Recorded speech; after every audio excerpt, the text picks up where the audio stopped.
Well, hello everybody and welcome back to Crowley House Flower Farm. This week on the farm we are working a little bit in the greenhouse, just getting everything prepped for spring. Our sweet peas need to go in, we've got ranunculus ready to go in, and we are seeding up some lettuce. So I'm gonna have you join me doing that. Also, Jason earlier this week made this beautiful meal, and it was like a stew from when he used to work on farms. They would have these amazing lunches that they would bring, and so he made something really yummy. I tried to kind of figure out what it was that he remembered.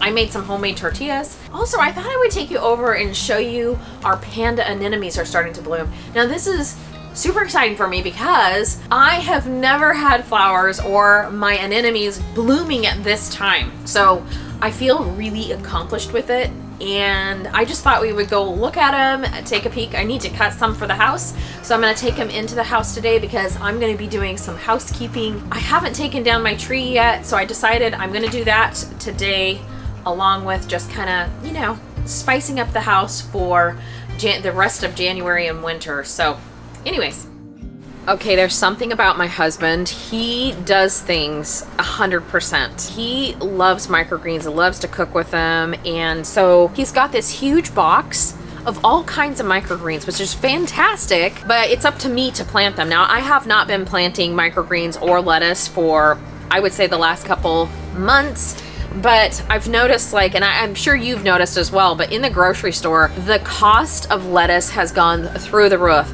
And I did some math and figured out that growing our own lettuce and microgreens is about half the cost of buying it in the store. The other thing I noticed in the store was when I got the microgreens or the lettuce home, you know, they come in those plastic containers, and we're really working on trying to decrease our waste and plastics on the farm. You'd open it up and it would be like it still had, like, you know, 5 days before it's supposed to be used or gone. It would smell, and I don't know if you guys are having that problem as well, but I'm like, this is ridiculous. You know, you're paying, you know, $5-6 for this organic lettuce. I'm just gonna grow it myself.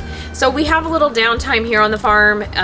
This time of year we generally are, and so I thought I'm gonna get into Jason's stash of microgreens, and then I have some just like a cut and come again lettuce that we got from Haas Tools. We love their little mix of lettuce, so we're gonna do that as well today and just get 2 trays started. Come dive into the box with me.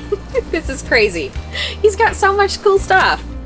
Okay, there is a lot in here. So it looks like, I know he orders the seed from Mountain Valley Seed Company. Now you can get microgreens pretty much anywhere the seeds are sold, but these are the pros apparently with microgreens. So this is a little, I'm not sure what this is. Oh, this tells you how to do it. I've done it, but not the way, like he's got, like, look at, there's coconut fibers. This is a 10 by 20 coconut fiber 10 pack. I guess you can do them hydroponically, and that's a whole nother system. I don't get that fancy. I'm not sure what this one is. It's like a, I don't know, cotton kind of stuff. So let's see what we got. Let's decide what we want to grow. So it looks like broccoli, cabbage, red acre it looks like. More broccoli. We must like broccoli. Kohlrabi. This is an early white Vienna. We have Mammoth. This is a huge bag. Mammoth melting sugar pod peas. Oh my gosh, you guys, if you've ever had pea shoots I could just eat handfuls of. They're so delicious. I am gonna do those, but I'm thinking I'm gonna wait and do it later because I just need some lettuce and some, like, a tray of microgreens. So I'm gonna stay focused. Oh, he's got some from Johnny Seed. This is a spicy micro mix and a mild micro mix. Those sound pretty good. Let's see what's in here. This is another spicy salad mix. I love spicy salad mix. That's probably one of my favorites. We have a big bag of corn. This is a yellow organic, which corn shoots can be difficult to do. I know that, so I'm going to, like, keep that at the bottom of the bag. Oh, here's some beets and then a basil. So I like beets. What else do we have? Sunflowers. These are black oiled sunflowers, and those also make for great shoot, and I'm not going to do that one today because I know that one's a little bit different than just sprinkling the seed on and letting it grow. Okay, so I think I'm gonna choose. I'm gonna do the spicy salad mix because that sounds amazing. I love that little bit of tang to the salad this time of year. Beet. And then I'm gonna do just a little bit of basil because I think that would be kind of fun. And just like if we're doing like an Italian dinner or something like that, to kind of have that flavor going. I love basil. So I'm gonna do those three. Those are the ones I've chosen. And then, like I said, I'm gonna go ahead and seed up a little bit of our salad mix from Haas Tools, and that I'm gonna do a whole tray of. This I'm gonna split my tray into thirds and get the microgreens going. That way I'll probably do the microgreens every 2 weeks, and the lettuce. I'm gonna see if I can keep that going, and yeah.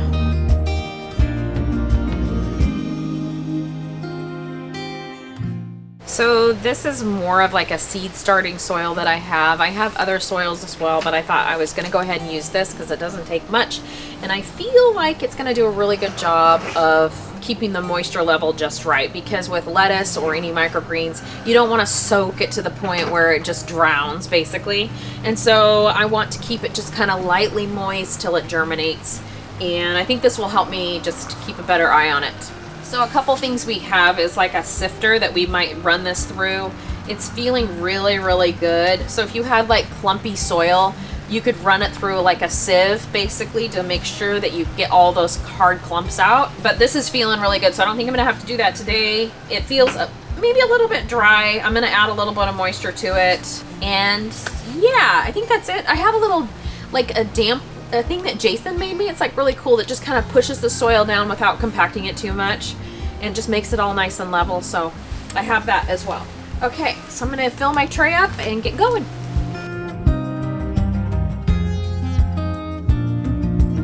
The cool thing is it doesn't need a lot of soil and it's super fast to do.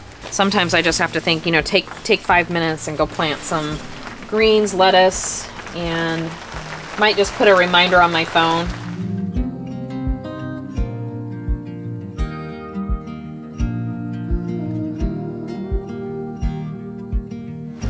So I just want to fill my tray about halfway, and then I'm going to tamp it down here in a second. Now these trays have plenty of holes on the bottom of them so that they can drain. I just don't want water sitting on them. Not a good thing with lettuce or microgreens. So there's just little holes. And these trays come like holed, but this tray didn't have holes, and voila, have holes.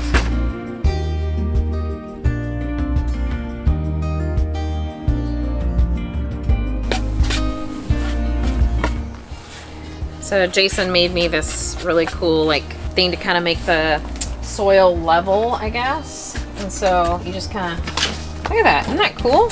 Kind of using what you have on the farm and making it work. I think you can kind of see where I've got some holes, and so I'm just going to kind of smooth it out. And I don't want it to be like compact.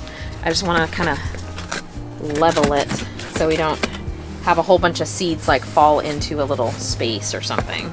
Okay, so that one looks pretty good. You see I still have a few, but I'm not pushing hardly at all. It's just very lightly.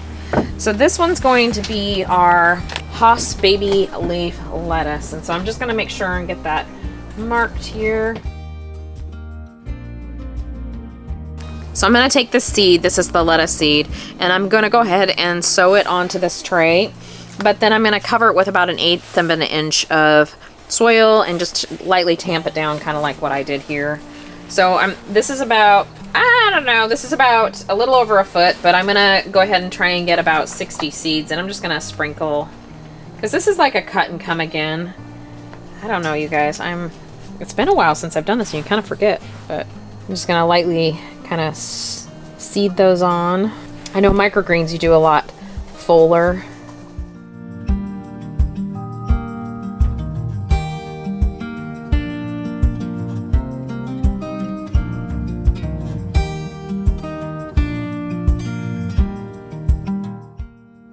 So I'm just going to take a little bit of soil and kind of sprinkle it on top, and we'll get that misted down. I think with this, you definitely want to come out here twice day and just kind of moisten the soil. But just, you know, you can use like a fine mister, or in my case, I just kind of use the hose that's here and just put it on really light. So I'm just gonna tamp that. So it's about 1/4 of an inch, not 1/4, 1/8 of an inch. So it really doesn't take that much. And just kind of loosen that soil up around. I told my husband this is one way, I mean, just trying to do as much as we can here on the farm, growing our own food, not going to the grocery store as much, is going to help cut costs a little bit. And just, I don't know if you guys are trying to figure out ways to, you know, make things a little bit, or not spend as much money, like also like going to get coffee, you know, and just making it here at the house.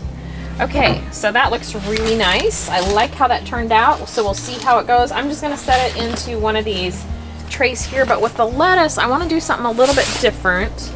So these are T-pins for the landscape fabric, and I'm gonna use it just to kind of keep it a little bit more elevated off the tray that I have for the water, the drip tray that's the water sitting in. And that will just help us make sure that we're not sitting down in the water too much.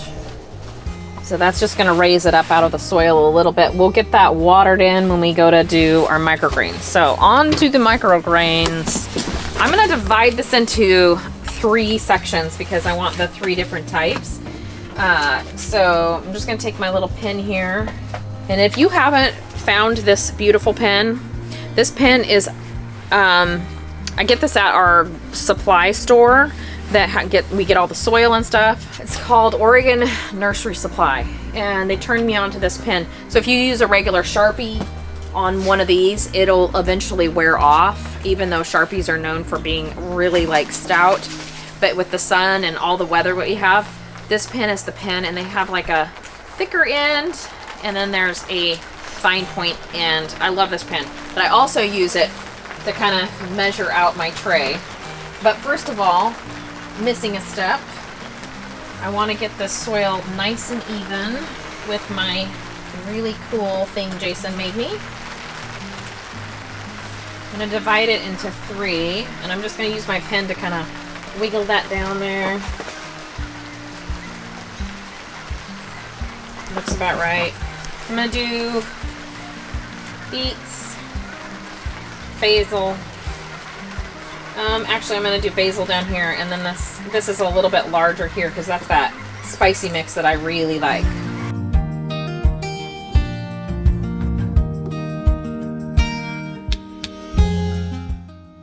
So normally it's about 0.8 ounces for the full tray, but I'm just going to eyeball it and just do a little bit in this section and keep my fingers crossed.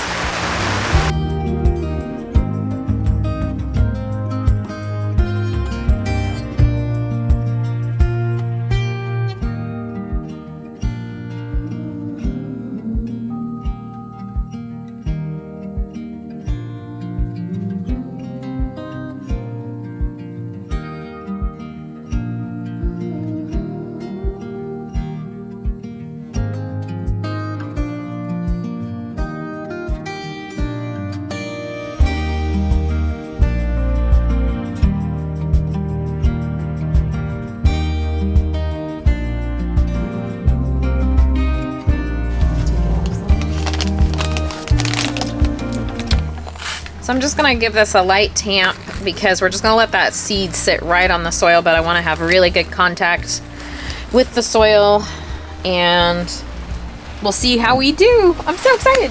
Okay, I'm just gonna get a little bit of water. I'm a little nervous to do this.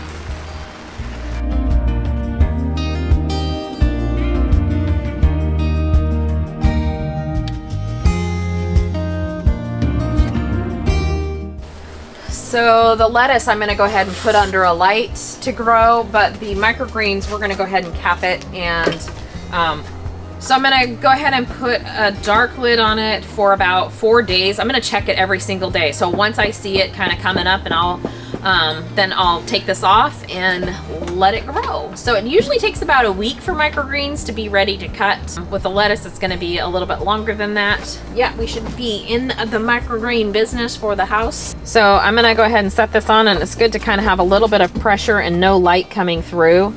So I'm gonna move it over here to the rack.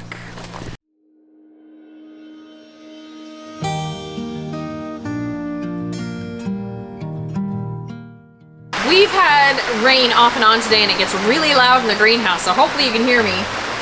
The microgreens I'm just gonna leave alone for a couple days. I'm gonna check them, just the moisture level, and then on the lettuce, I'm gonna get a light on it, and that's why I put the microgreens a little bit higher, so that this light I can turn off and then this one will be on.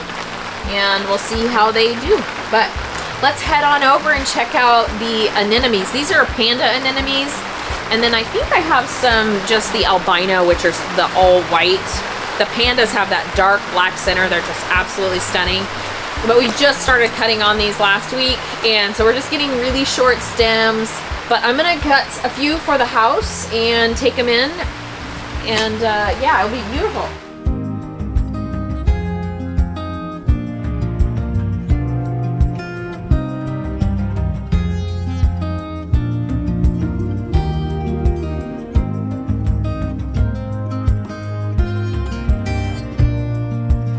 So these are absolutely stunning, one of my favorites. You can see the variation. This one is just that antique kind of rose color on the outside. I love that. That's so pretty. And then this is more of the classic white. So they're just coming on. Normally they'll get to about like this tall and just beautiful stem length on them. But these are just putting off the very first shoots for the anemones this year. So I'm gonna tuck them inside. I think they're just gonna be so pretty. I think it's really hard when you're pulling out all your Christmas stuff and then your house looks so naked. And these will definitely brighten them up. I think I have a few more to cut down at that end, and then we'll take them inside.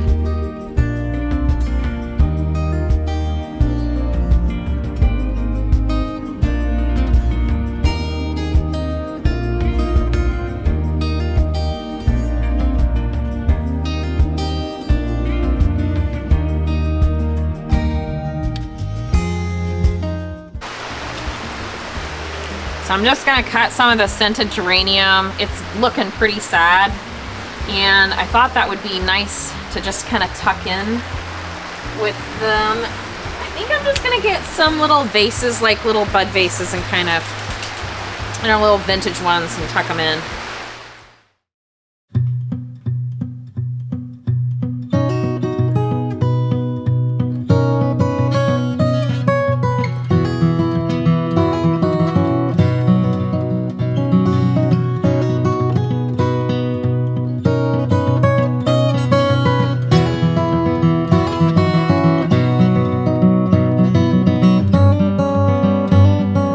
We are ripping out our greenhouse, and we are also going to start tilling. So when I say ripping out the greenhouse, we are taking out the rest of the debris and mums. We're cutting back our mother plants, and we are going to start tilling.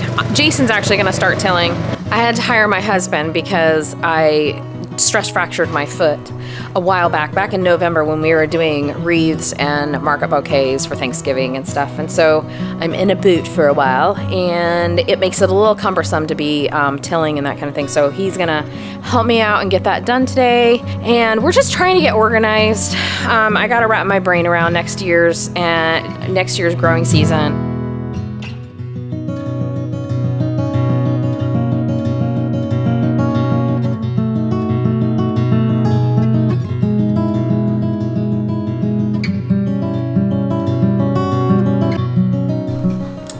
So it's been about 10 years. When we first moved here, one of the first purchases we made was this little tiller, and it's done really well for us. It tills forward and reverse, and it does self power.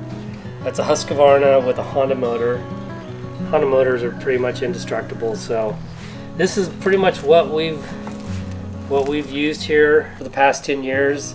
Eventually, maybe someday we can upgrade to maybe a BCS but time will tell. For now, this is what we have, and this is what we do. It takes a little bit more manual labor than like a little walk behind or a little tractor like a Kubota or something. But like in here, just a tractor just doesn't make sense. So this is perfect for inside greenhouses. And we do have pretty small plots over here on this property, so not sure a tractor would really make sense in the first place. And then this is pretty much what we use for hauling dirt, debris. So this is our little backhoe slash bucket slash this helps us get some of the heavy stuff around that we don't, well, whatever we don't use a wheelbarrow for. The four-wheeler was just given to us by my brother-in-law, or best sister too, Sarah Nathan. It's just been a little workhorse Yamaha. I need to replace the seat on it one of these days. It does I don't know, it gets the job done, you know. One of these days our plan would be maybe to get a larger BCS walk behind with some different attachments on it, and then find like an old tractor with a bucket on it for moving soil around. That's probably our ideal situation for here. Now over at our other plot of land that we lease, they have all kinds of farm equipment over there, and generally we just use their stuff or we ask them to do it for us. So it's not a problem there, but eventually it would be nice to where we don't have to work so hard over here.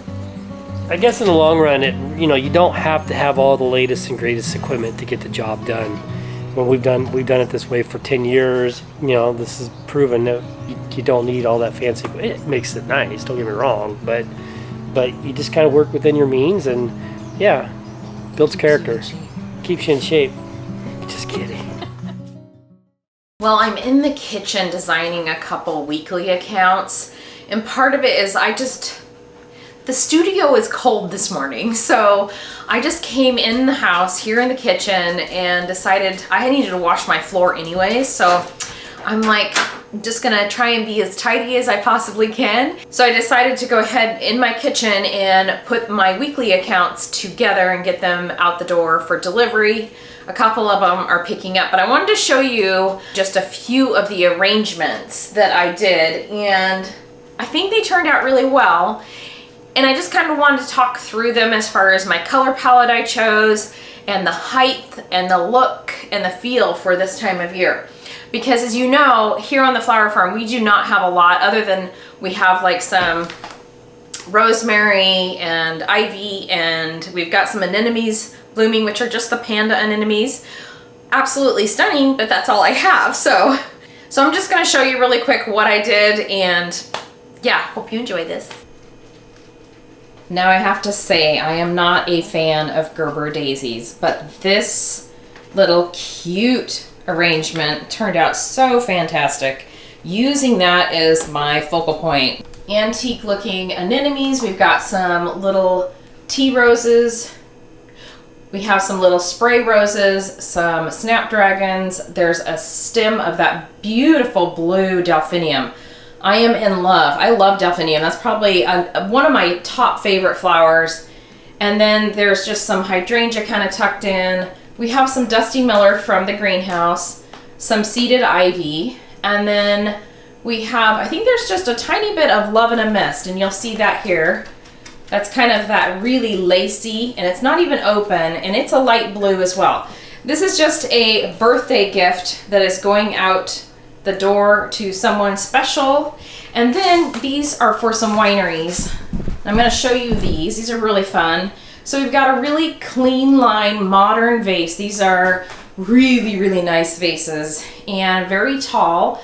They need some height in their arrangement. So I have some of our own curly willow, and it almost goes to the ceiling. It's about a 5-foot tall arrangement. These ceilings are huge, and they look amazing with this tall height of curly willow added. Now look at this alstroemeria.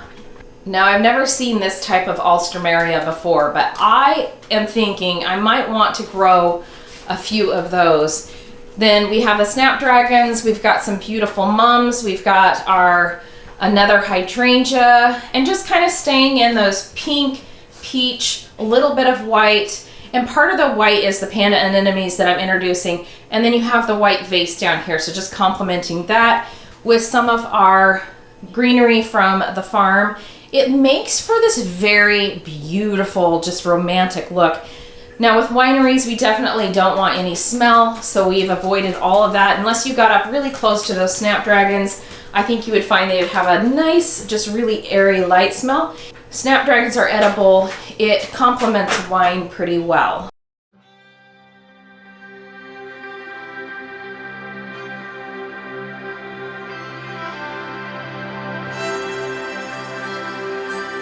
So tonight I'm cooking a meal that I think it's what I used to get from my coworkers when I worked on the farm. They called it stew or something like that. And I was watching some other YouTube channels last night and came across this carne guisada, which is a Mexican stew basically. So I'm gonna try it out here tonight and see if it's what I remember. You know, this is back when I was 18, 19 years old. So I took a chuck steak, I cut it up and deboned it, and I got about 2 pounds, so I'm not gonna make a huge batch of it. And I'm browning the meat in batches, and then I'm gonna add some ingredients to it, and yeah, follow along. So back out of high school, I worked on this farm where we we did prunes, cherries, hazelnuts, and walnuts, and I worked with a lot of Hispanics, and they always call me Jason. So it'd be like, hey Jason, you know, bring lunch tomorrow. We'll bring lunch for you. And they would always bring this stew. Basically, it was a beef dish and with homemade tortillas and everything like that. And yeah, so I've always enjoyed it and never really had it since then. And so I'm hoping that maybe what I'm making tonight will kind of replicate that.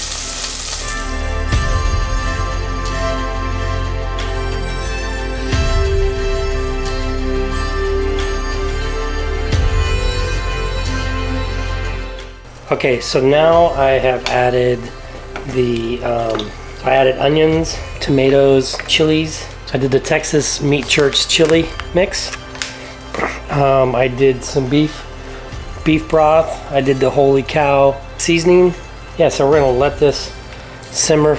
We're gonna let this simmer for a couple hours, and I think Beth is gonna come in and make homemade tortillas. So we'll see from there.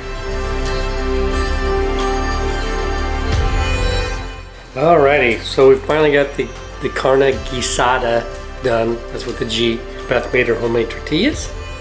So I'm gonna take the first bite.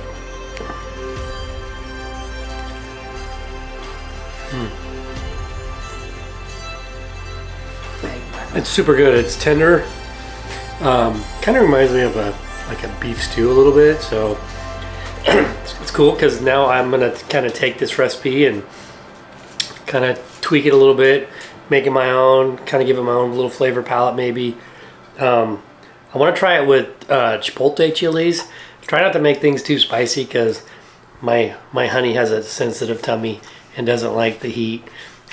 so yeah, it'll be fun, kind of fun to kind of tweak it a little bit, play with some of the flavors, and make it Crowley House's own. Anyways, till next time. Well, that's it for this week's video. Until next time, thanks for watching, and much success in all you do and grow, and we'll be seeing you shortly back here at Crowley House very soon. Bye-bye.